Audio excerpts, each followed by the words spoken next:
partner begins to cry across the dinner table, and instead of reaching out, the person opposite leans back to calmly explain why the tears are logically inconsistent.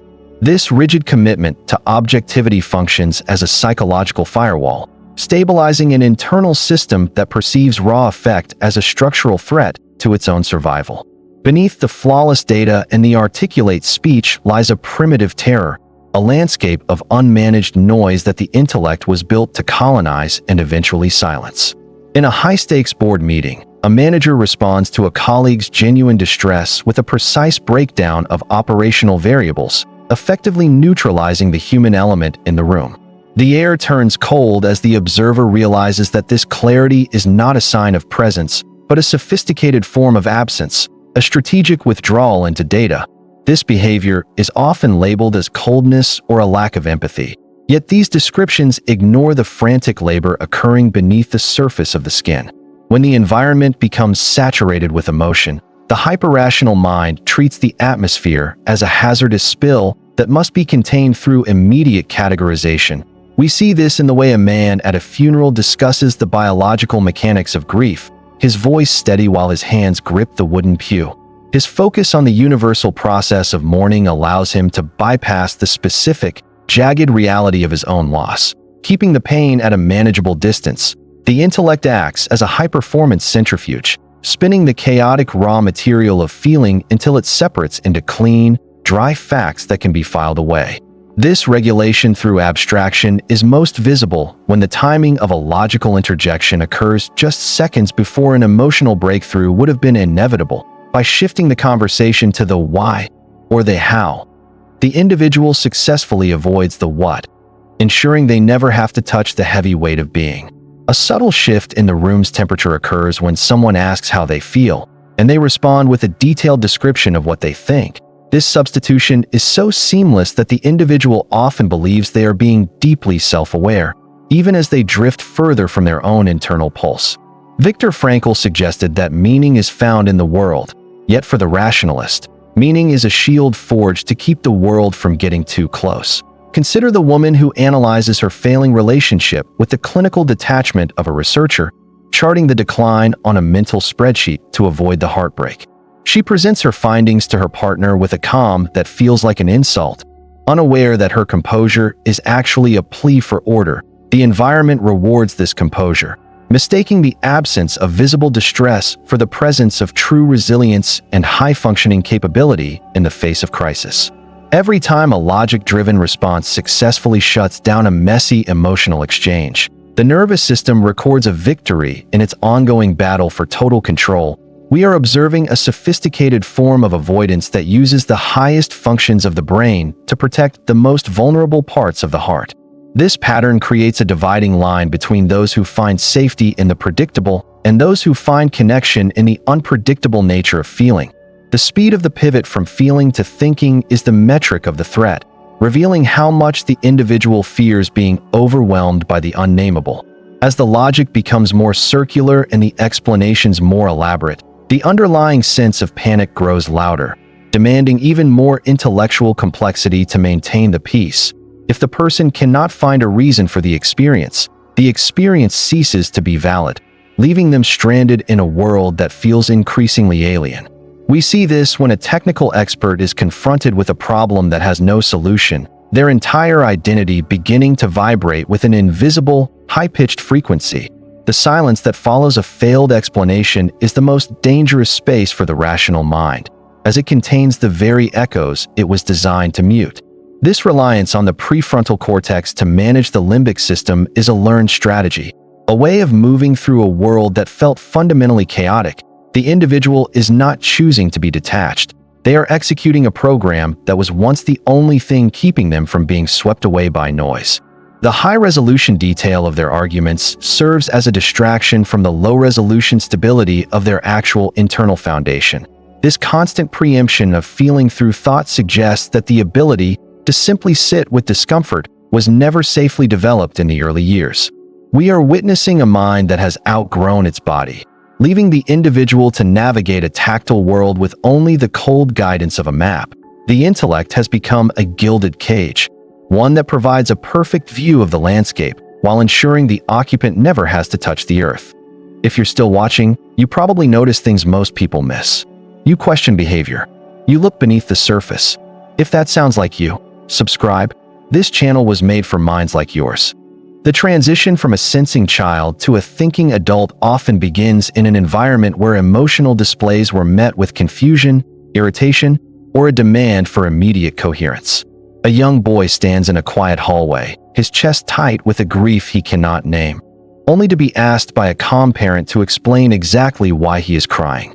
In that moment, the child learns that his raw distress is a language no one speaks, and that safety is only granted once the feeling is translated into a rational sentence. This creates a high-speed bypass in the nervous system, where the energy of an emotion is immediately shunted into the cognitive centers to be processed, labeled, and neutralized. Ambiguity becomes a source of profound threat because the child perceives that a lack of an answer results in a total loss of parental or social support. We see this in the student who finds refuge in mathematics or formal logic, discovering a world where rules are consistent and the variable of human unpredictability is removed. The intellect becomes a sanctuary where the individual can exert total control, a stark contrast to a home life where moods shifted like weather patterns without warning. Over time, the brain associates the act of knowing with the feeling of surviving, leading to a personality that views a lack of information as a physical vulnerability. This early conditioning is reinforced when the social world praises the child for being mature for their age or for keeping a level head during family crises. B.F. Skinner noted that behavior is shaped by its consequences, and here, the consequence of emotional suppression is a prestigious identity as the stable, reliable one. If the primary caregivers were overwhelmed by their own feelings, the child may have adopted rationality as a way to avoid adding more weight to a sinking ship. The nervous system adapts by dampening the body's internal signals, prioritizing the external data that allows the individual to navigate the room without causing a scene. Consider the adolescent who learns to argue their way out of a punishment, finding that a well-placed fact is more effective than a sincere plea for mercy. This is a biological maneuver, a strategic pivot that ensures the individual is never again at the mercy of someone else's erratic emotional landscape or sudden whims. The modern hyper-rationalist is often a child who was forced to become their own parent, using logic to provide the structure that the environment failed to give. They develop a sharp sensitivity to the illogic of others, perceiving the emotional needs of peers as a form of regression that they have successfully outgrown. This learning is reinforced by a culture that equates objectivity with truth, further burying the reality that the intellect is serving a deeply subjective, protective function. When the individual eventually enters adulthood, they carry a highly sophisticated toolkit for solving problems, but possess almost no capacity for experiencing them without a filter. The threat of collapse begins to loom because the pile of unexamined, unprocessed feelings is growing behind the dam of the prefrontal cortex, waiting for a crack. They are haunted by the suspicion that if they stop thinking for even a second, the sheer volume of suppressed life will rise up and swallow them whole. We observe the professional who works late into the night, using the complexity of their tasks to drown out the quiet, persistent thrum of an ancient, lonely fear. The brain has become a magnificent machine for redirection, turning every internal spark of anxiety into a new project, a new theory, or a new debate. This persistent need for mental activity suggests that the foundation of the self was built on a void that the mind is desperately trying to fill with noise. The construction of the rational persona is not an act of arrogance, but a desperate attempt to maintain a grip on a reality that feels perpetually on the verge of dissolving. The hyper-rational pattern manifests in adulthood as a specific type of social gravity, where the individual becomes the stabilizing, yet emotionally distant, axis of their circle. We notice this in the way a friend responds to a crisis, offering a list of logistical solutions before the person in pain has even finished their first sentence. This premature reassurance acts as a social muffler, a way to lower the volume of the room's distress so the rationalist can feel a sense of internal safety. The group often relies on this person for clarity in high-pressure situations, unaware that the individual's composure is a byproduct of their inability to actually feel the pressure. In family dynamics, This looks like the parent who provides every material and intellectual necessity, but remains a complete stranger to their children's inner lives.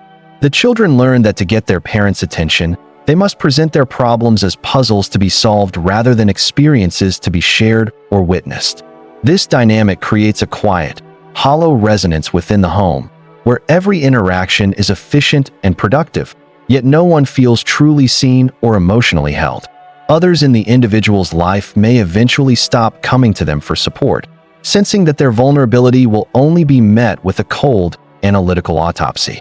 The individual is often the last to notice this growing isolation, misinterpreting the silence of others as a sign that their logical guidance has successfully resolved the issues. This is a form of self-classification where the person views themselves as the adult in the room, a label that justifies their distance from the messy emotions of others. Carl Jung warned that whatever is rejected from the self returns as fate, and for the rationalist, this fate often takes the form of a sudden, inexplicable physical illness. The body, having been ignored by the mind for decades, begins to speak in the only language the intellect cannot argue with, the language of involuntary pain. We see the subtle twitch of an eye or the grinding of a jaw during a disagreement, signs that the biological system is redlining while the face remains perfectly calm. In romantic partnerships, the demand for logical arguments becomes a weapon used to invalidate the partner's intuitive feelings, creating a power imbalance built on intellectual superiority. By framing the partner's emotions as irrational, the individual maintains a dominant position that protects them from the terrifying equality of mutual emotional exposure. Modern professional environments intensify this pattern, as the corporate structure rewards the ability to prioritize metrics over the psychological safety of the human collective. The individual rises to the top by being the most detached, yet they find that the higher they go, the more they are haunted by a sense of profound emptiness. They become a ghost in their own life, a highly efficient processor of information who has forgotten how to be a participant in the actual world of sensation. The social expression of hyper-rationality is a masterclass in regulation, showing us how one can be physically present while remaining psychologically unreachable to everyone around them. The individual believes they are leading, yet they are actually hiding behind a fortress of best practices and objective truths that no one is allowed to challenge. The environment becomes a mirror that only reflects their intellectual competence, leaving the parts of them that crave simple, illogical warmth to slowly starve in the dark. We are observing the ultimate survival paradox. The individual has become so good at protecting themselves from pain that they have also protected themselves from life. The pressure to be the one who knows becomes a heavy mantle that they cannot put down, even when they are alone and the lights are finally turned off. This social theater ensures that the individual remains a mystery even to those who love them, a figure defined by what they think rather than who they are. The digital landscape offers the ultimate reinforcement for the hyper-rational mind, providing a world where every human impulse can be quantified, debated, and reduced to a data point. Modern culture has effectively institutionalized the avoidance of feeling, rewarding the individual who can translate their lived experience into a polished, objective narrative for public consumption. We observe the person who experiences a profound moment of beauty and immediately begins to analyze the evolutionary reasons for their reaction, effectively killing the moment to study it. The intellect acts as a high-frequency filter, scanning the horizon for any sign of emotional unpredictability and neutralizing it with a flurry of research, podcasts, and expert opinions. Technology has provided a way to outsource the labor of self-reflection to an external system, allowing the individual to feel productive while avoiding the actual work of being present. We see this in the proliferation of biohacking and productivity subcultures, where the body is treated as a machine to be optimized rather than a vessel for feeling. The individual monitors their heart rate and sleep cycles with a clinical intensity, using the data to ignore the underlying anxiety that is actually causing the physiological stress. By focusing on the optimization of the self, the rationalist gains a sense of agency that protects them from the terrifying reality of their own mortality and lack of control. Evolutionary psychologists suggest that our brains are wired to seek patterns, a drive that modern technology has hijacked to keep us in a state of perpetual cognitive activity. The cost of this constant mental motion is the loss of the felt sense, the quiet internal feedback that tells us when we are safe, tired, or in need of connection. When every internal signal is treated as a problem to be solved, the individual loses the ability to simply inhabit their own skin without an agenda or a goal. The professional who uses systems thinking to manage their family life is a symptom of this wider cultural shift toward the dehumanization of the domestic sphere. They believe they are creating stability, yet they are actually creating a sterile environment where the spontaneous and the creative are treated as bugs in the system. The digital feed rewards this sterility, offering a platform where the most rational and logical voices are given the highest status, regardless of their actual human impact. This creates a feedback loop where the individual is incentivized to become even more detached, even more objective, and even less human in their interactions with others. We notice the way a person scrolls through a crisis in the news, their mind immediately jumping to geopolitical strategy to avoid feeling the horror of the human suffering involved. This intellectualization of tragedy is a global survival mechanism, allowing us to witness the collapse of the world without being emotionally destroyed by the sheer weight of it.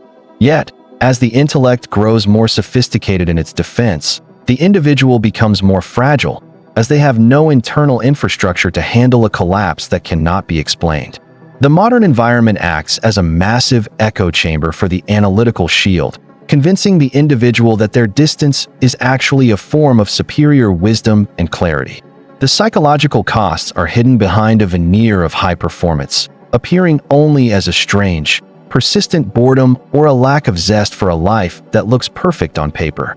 They are trapped in a world of symbols and abstractions, disconnected from the raw, pulsing reality of the earth and the people who walk upon it alongside them.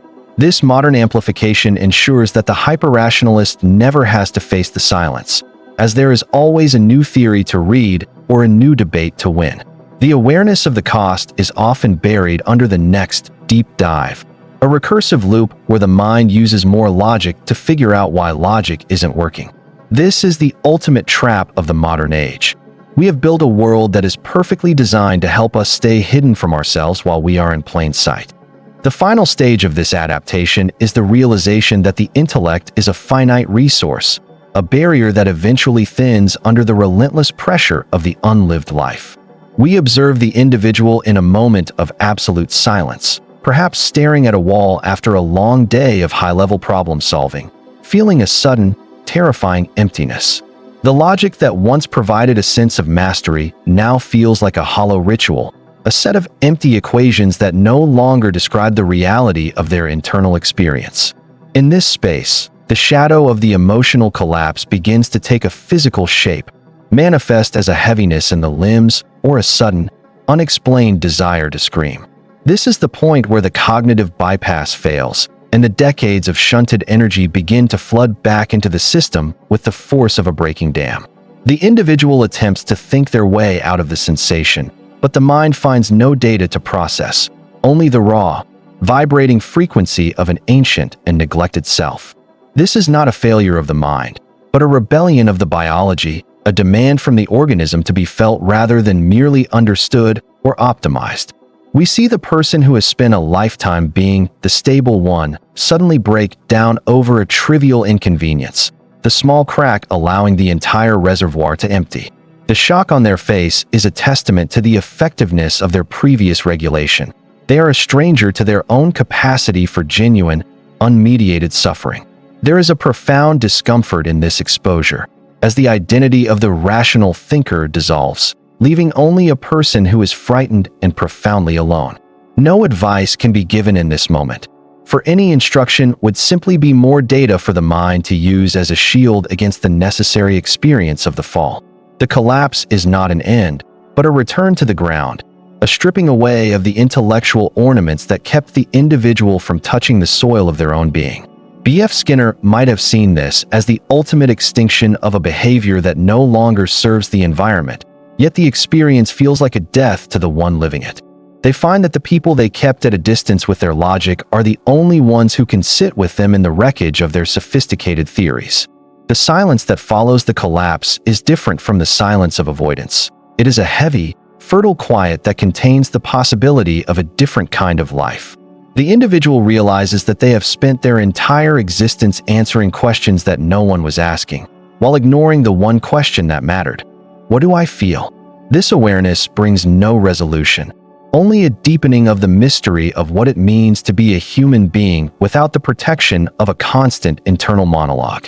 They are left with a self that is messy, inconsistent, and frequently illogical, a self that cannot be managed with a spreadsheet or a well-timed analytical interjection.